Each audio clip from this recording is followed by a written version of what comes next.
स्वागत है दोस्तों आपका FLA कोचिंग के इस सेकंड क्लास में। हम लोगों ने पहले क्लास में सीखा था कैसे किसी नंबर का नाम लिखते हैं और कैसे किसी वर्ड फॉर्म में कोई अगर नंबर लिखा है तो उसको न्यूमेरल फॉर्म में किस तरीके से लिखा जाता है। आज हम लोग कुछ नए टॉपिक्स को देखेंगे, जैसे कि नंबर की प्लेस वैल्यू या फेस वैल्यू क्या होती है, उसमें डिफरेंस क्या होता है और जो है इसके बेसिस पे कैसे कैसे क्वेश्चन आपके एग्ज़ाम में बन सकते हैं। ठीक है, तो सबसे पहले हम लोग एक कोई नंबर लिखते हैं 1871। ठीक है, अब इस नंबर में आप ये देख रहे हैं, आपको पता है जैसे ये नंबर वंस डिजिट पे होता है, ये टेंस पे होता है, then this is on hundreds और फिर ये थाउजेंड पे होता है। ठीक है, तो इसी तरीके से आप क्या करेंगे कि इसकी अगर आपको प्लेस वैल्यू लिखनी है तो 1 की प्लेस वैल्यू जस्ट 1 हो जाएगी और 7 की प्लेस वैल्यू आपकी हो जाएगी 70। देन इसकी प्लेस वैल्यू हो जाएगी आपकी 800 और ये आपकी हो जाएगी 1000।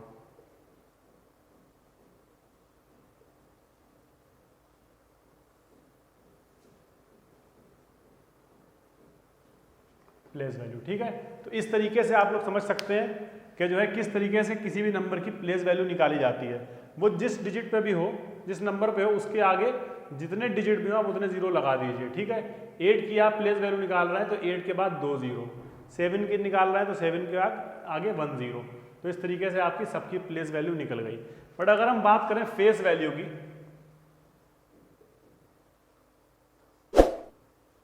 फेस वैल्यू किसी भी नंबर की वही होती है जो वो नंबर होता है। जैसे अगर मैं इसमें बात करूं कि 8 की फेस वैल्यू क्या होगी, तो 8 की फेस वैल्यू जो है वो 8 होगी। 7 की क्या होगी, 7 होगी। 1 की क्या होगी, 1 होगी।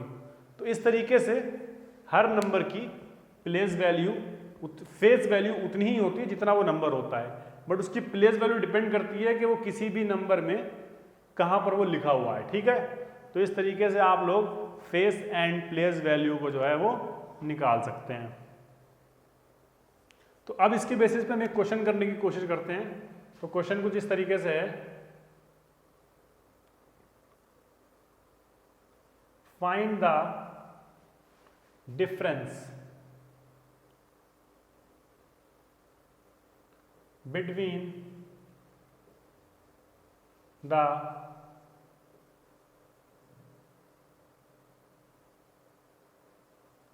place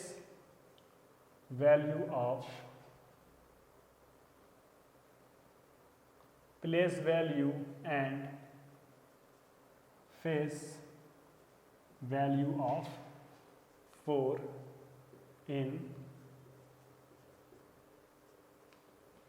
ठीक है, तो क्वेश्चन कुछ इस तरीके से है कि find the difference between the place value and the face value of 4 in 14720।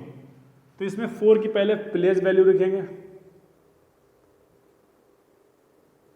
Place value of 4 कितनी हो जाएगी, देखिए 4 लिखिए और 4 के आगे आप 3 जीरो लगा दीजिए। अब हम निकालेंगे फेस वैल्यू ऑफ 4,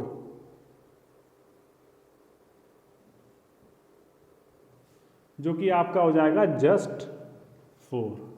अब उनके बीच का हम निकालेंगे डिफरेंस,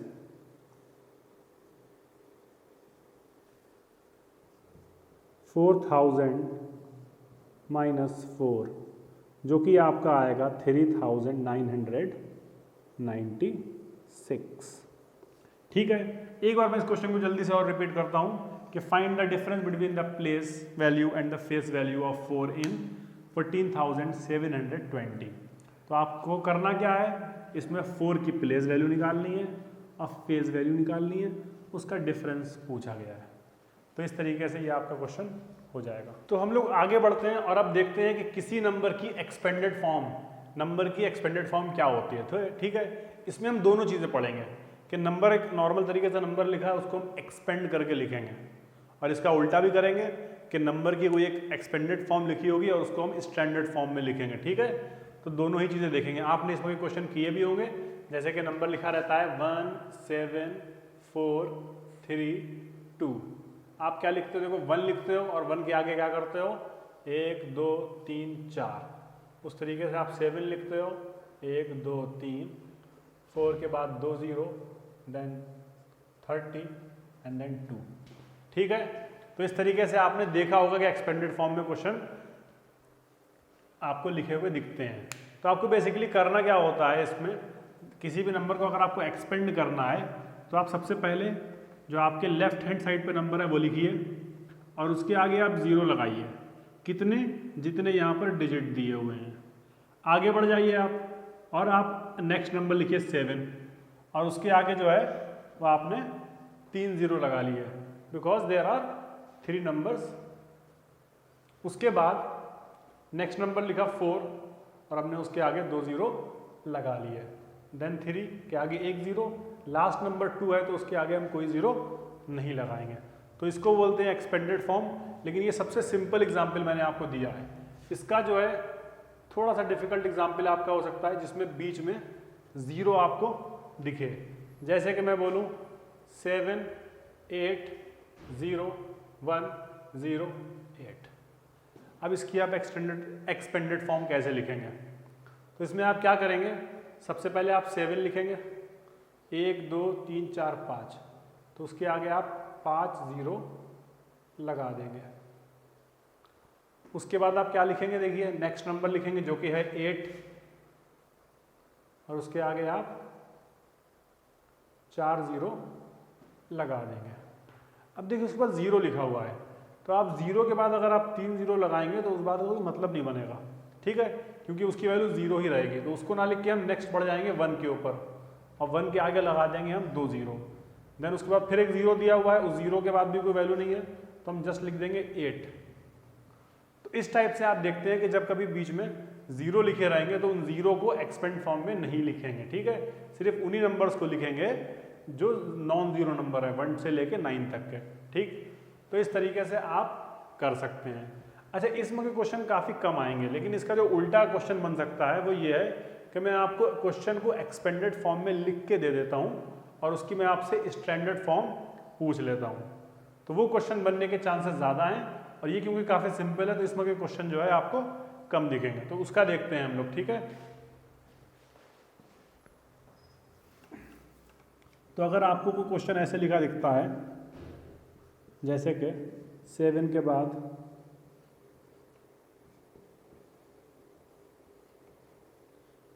1 2 3 4 5 zeros हैं, देन 8 के बाद सिर्फ 3 zeros हैं, देन 4 के बाद 1 0 और देन 1। अब देखिए इस क्वेश्चन को हम इसका उल्टा करने की कोशिश करेंगे कि जो है ये एक्सपेंडेड फॉर्म में है और इसको हम नॉर्मल स्टैंडर्ड फॉर्म में लिखेंगे। तो आप क्या करिए, इसमें आप पहला नंबर तो जैसा है वैसा ही लिख लीजिए, ठीक है। अब उसके बाद जब दूसरा नंबर आप लिखने के देखेंगे तो आप क्या देखना पड़ेगा आपको कि जो है 0 का क्या यहाँ पर जो ऑर्डर है वो क्या रहा है। जैसे कि यहाँ पर क्या ऑर्डर है, 5 zeros हैं, तो 5 के बाद आता है 4, तो नेक्स्ट नंबर में 4 zeros होने चाहिए थे अगर आप नंबर को नॉर्मली लिखना चाह रहे हो। बट यहाँ पर कितने 0 हैं, 3, तो एक 0 यहाँ से गायब करा गया है, तो वो 0 आप यहाँ पे लिख दोगे। उसके बाद आप लिखोगे 8, ठीक है। अब देखो 8 के बाद 3 0 हैं और 4 के बाद एक ही 0 है, इसका मतलब 3 के बाद 2 आना चाहिए था, फिर ये नंबर आना चाहिए था। इसका मतलब यहाँ पर भी जो है एक 0 का घपला करा गया है, तो उस 0 को हम यहाँ पे लिख देंगे, ठीक है। उसके बाद 4 लिखेंगे, अब 4 के बाद देखो यहाँ पर एक 0 और यहाँ पर कोई 0 नहीं, यानी कि यहाँ पर ऐसा कोई भी घपला नहीं करा गया है, तो ये नंबर आप ऐसे ही लिख दोगे। तो इस तरीके से आप क्या करते हो कि किसी भी नंबर को आप उसकी जो है स्टैंडर्ड फॉर्म में लिख सकते हो अगर वो आपको एक्सपेंडेड फॉर्म में दिया हुआ है। इसमें के क्वेश्चन काफ़ी बार आपको मिलेंगे और बच्चे सबसे ज़्यादा कंफ्यूज होते हैं इन जीरोस को लगाने के लिए, ठीक है, कहाँ पे ये 0 लगेंगे।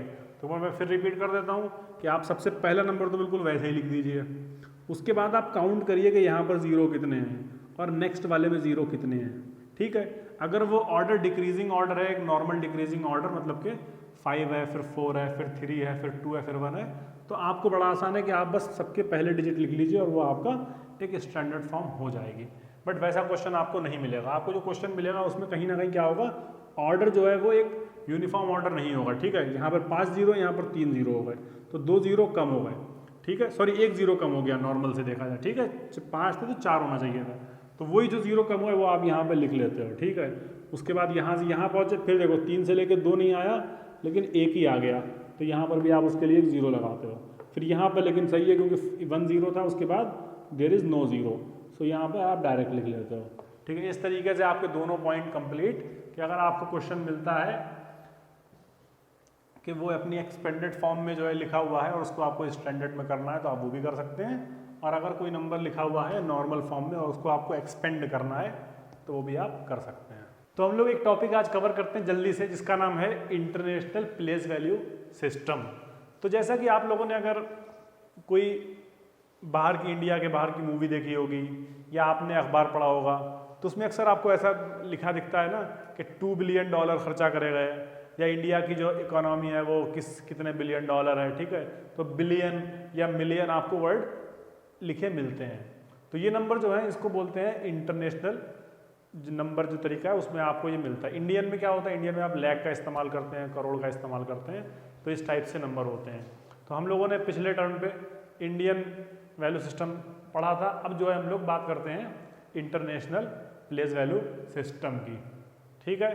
तो बड़ा ज़्यादा डिफरेंस नहीं है, बस एक ही चीज़ का डिफरेंस है, वो ये है, देखिए 1 उसमें भी होता है, 1000 उसमें भी होता है, बट ये है कि 1000 में वहाँ पर आपने देखा था सिर्फ 2 ही कॉलम थे, 1000 का और 10,000 का, लेकिन यहाँ पर आपको एक एक्स्ट्रा कॉलम दिखेगा, वो है 100,000 का, ठीक है। तो ये काफ़ी मुश्किल से मैंने ये इतना सा बनाया है आप लोग के लिए, देख सकते हैं। उसके बाद आपको दिख रहा है मिलियन, ठीक है। तो 1000 के बाद हमारे सिस्टम में क्या आता था, लाख आता था, यहाँ पर क्या आ रहा है, मिलियन आ रहा है, ठीक है। तो इसमें मिलियन के 3 होते हैं, उसमें पहला वाला खुद मिलियन होता है, फिर होता है 10 मिलियन, फिर होता है 100 मिलियन। उसके बाद हम बात करते हैं बिलियन, 10 बिलियन और 100 बिलियन की, ठीक है। तो इस सिस्टम में क्या है, इस सिस्टम में ऐसा होता है कि हर एक जो कॉलम है उसके 3 सब कॉलम्स होते हैं। 1 है तो उसके भी 3 होंगे, 1000 के भी 3 होंगे, मिलियन के भी 3 होंगे, बिलियन के भी 3 होंगे। इसके अलावा हम लोग ट्रिलियन की बात भी करते हैं, बट क्योंकि वो आप लोग का रिलेटेड नहीं है तो आप लोग बस बिलियन तक, इवन आपके 5th क्लास में सिर्फ मिलियन तक दिया रहता है, बट पॉसिबिलिटी होती है कि एंट्रेंस में बिलियन तक पहुंच सकते हैं वो लोग, तो मैंने आपके 3 कॉलम और ऐड कर रखे हैं, ठीक है। तो इसमें सिस्टम क्या है, सबसे पहले इसमें सिस्टम है कॉमास का, ठीक है। कोई भी नंबर उसमें कॉमास कैसे लगाएंगे, जैसे मैं एग्जांपल के तौर पर पहले एक नंबर लिख देता हूँ 178219445, ठीक है। सबसे पहले आप इसमें कॉमास लगाइए। कैसे लगेंगे कॉमास, देखिए इसमें कॉमा लगते हैं हमेशा 3 नंबर के बाद, इधर से काउंट करिए 1 2 3 1 2 3, बस इधर 2 बच गए, कोई बात नहीं, इधर 2 से आप शुरू कभी नहीं कर सकते, ठीक है। आप इधर से शुरू करते हो, 3 के बाद कॉमा लगाते हो, लास्ट का नंबर सिंगल ही बच सकता है, 2 डिजिट का बच सकता है, उससे आपको कोई मतलब नहीं है, ठीक है। अब आप क्या करेंगे, अब आप इसका नाम लिखना चाह रहे हैं, ठीक है। तो जैसा कि हमने इंडियन में सीखा था, पहले 3 जो होते हैं वो बेटा वंस में आते हैं, ठीक है। तो ये वंस वाले हो गए। सेकंड वाले 3 जो होंगे वो 1000 में आएंगे। इंडियन वाले में सिर्फ 2000 में आते हैं, बट इसमें आपके तीनों 1000 में आएंगे। बाकी बचे हुए जो 1000 के बाद आता है मिलियन, तो बाकी बचे हुए ये 2 किस में आएंगे बेटा, मिलियन में आएंगे, ठीक है। तो आप लोग देख सकते हो। अब आपको करना क्या है, इसका नाम लिखना बहुत आसान है। आप 17 लिखो, SEVENTEN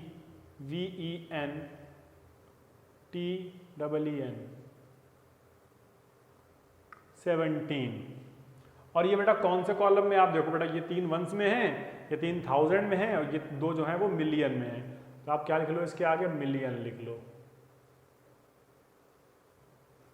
उसके बाद आप अगला लिखो नंबर, देखो ये बेटा 3 नंबर को पढ़ो एक साथ, क्या लिखा हुआ है 821, लिखो 821,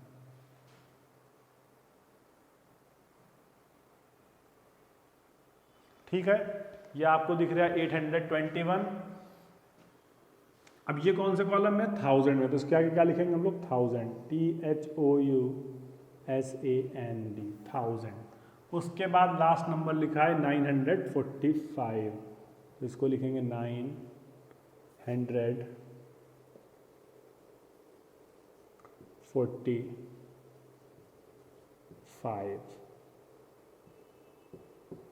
ठीक है, तो काफ़ी आसान लगा नंबर को लिखना। कैसे लिखेंगे हम? अगर आपने इसको सब कॉलम में डिवाइड कर लिया, कॉमा लगा लिया, तो आपके लिए काफ़ी आसान है। ठीक है, आपने यहाँ से देखा पहले 3 डिजिट वंस में आएंगे, बाद वाले 3 डिजिट 1000 में आएंगे, उसके बाद अगर 3 होते तो वो आते आपके मिलियन में, 2 हैं तब भी वो मिलियन में रहेंगे। ठीक है, आगे होते तो वो बिलियन में जाते हैं। तो ये आपने देखा। फिर आप यहाँ देखो 17 लिखा है तो 17 लिखो, मिलियन वाले में तो उसको मिलियन लिख दो।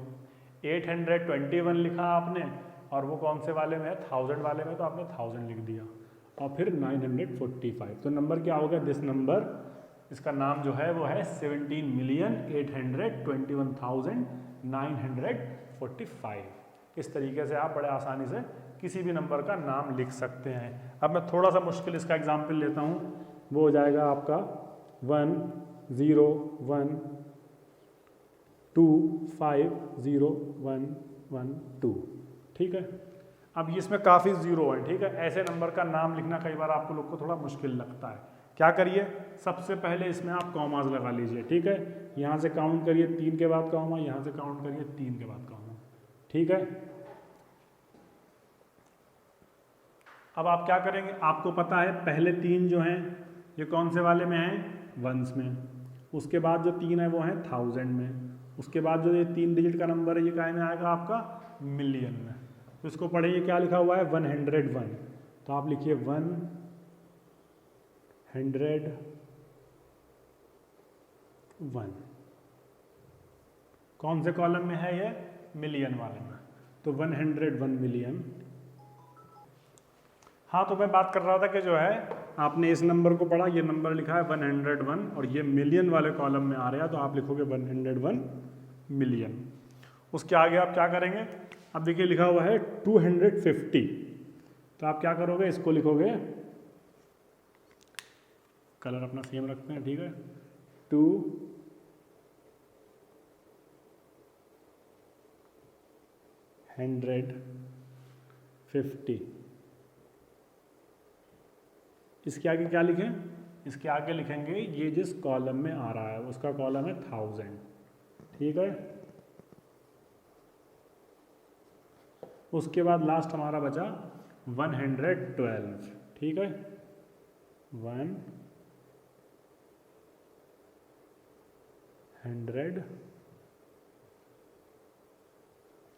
ठीक है, लास्ट वाले वंस वाले कॉलम के बाद कुछ नहीं लगाते हैं, वो सिर्फ नंबर लिखते हैं। एक बार एक बच्चा था उसने इसके आगे वंस भी लगा दिया था। ठीक है, तो ये देख के आपको करना है कि आप क्या करोगे?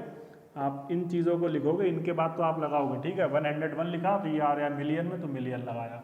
250 लिखा, उसके आगे लगाया आपने 1000। 112 लिखा, उसके आगे आप कुछ नहीं लगाओगे। तो ये आपका हो गया कि आप किसी भी नंबर की नेमिंग किस तरीके से करते हो। ठीक है, बाकी आप खुद ट्राई कीजिए, और अगर कोई क्वेश्चन ऐसा है जिसकी आप नेमिंग नहीं कर पा रहे हो तो आप कमेंट सेक्शन में जो है वो लिख सकते हैं, और मैं उसका वहीं पर आपको आंसर भी दे दूंगा।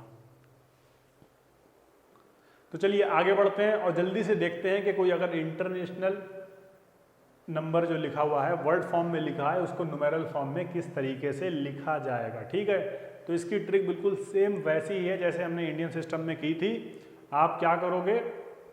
आप बिल्कुल सिंपली जो है पहला लिखा हुआ है 6 मिलियन, तो उसके लिए आप 6 लिख दोगे। ठीक है, उसके बाद जो है लिखा हुआ है 782,000। ठीक सॉरी, तो ये क्या लिखा हुआ है? 782,000। तो आप यहाँ पर कॉमा लगाएंगे। अब देखिए, यानी कि ये जो नंबर है वो 1000 वाले कॉलम का है, और नंबर देखिए 3 डिजिट का है। अगर आप लिखते हो ना 782, तो ये देखिए ये कितने कॉलम, ये कितने डिजिट का है? 3 डिजिट का, और 1000 वाले में 3 डिजिट होते हैं, इसलिए इसको नॉर्मली लिख देंगे। अगर ये यहाँ नंबर ऐसा ना लिखा होता बल्कि ऐसा लिखा होता 6 मिलियन और 82,000, 700 ना दिया होता, तो यानी कि 82 तो सिर्फ 2 डिजिट का होता है। तो आप क्या करते, आप 082 लिखते, क्योंकि 1000 वाले कॉलम में कोई भी नंबर आएगा तो वो 3 डिजिट का होना चाहिए। अगर वो 1 डिजिट का है तो आप उससे पहले 2 जीरो लगाइए, अगर वो 2 डिजिट का है तो यहाँ पर एक जीरो आप बढ़ाइए, ठीक है। उसके बाद लिखा हुआ है 506, 506। आगे बढ़ते हैं, अगला क्वेश्चन देखिए 100 मिलियन, तो आप लिखिए 100 लिखिए, या आपका मिलियन में आ गया, कॉमा लगा लीजिए। 200,000, यानी कि 1000 वाले में 200 लिखना है आपको, 200 लिख लिया। अब देखिए 1000 वाला जो है ये 3 डिजिट का नंबर है 200, और 1000 वाले कॉलम में 3 डिजिट आने भी होते हैं, ठीक है।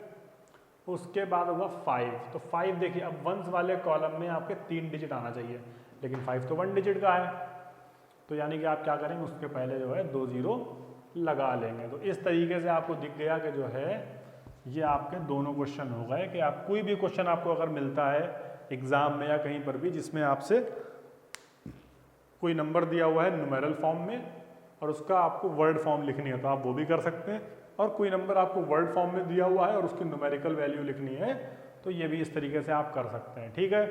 तो इस तरीके से आपका इंटरनेशनल में ऑलमोस्ट सब चीज़ कवर हो गई है, बट एक चीज़ बची है कि आप कैसे बताएंगे कि जैसे कि 1 मिलियन में कितने लाख होते हैं, ठीक है।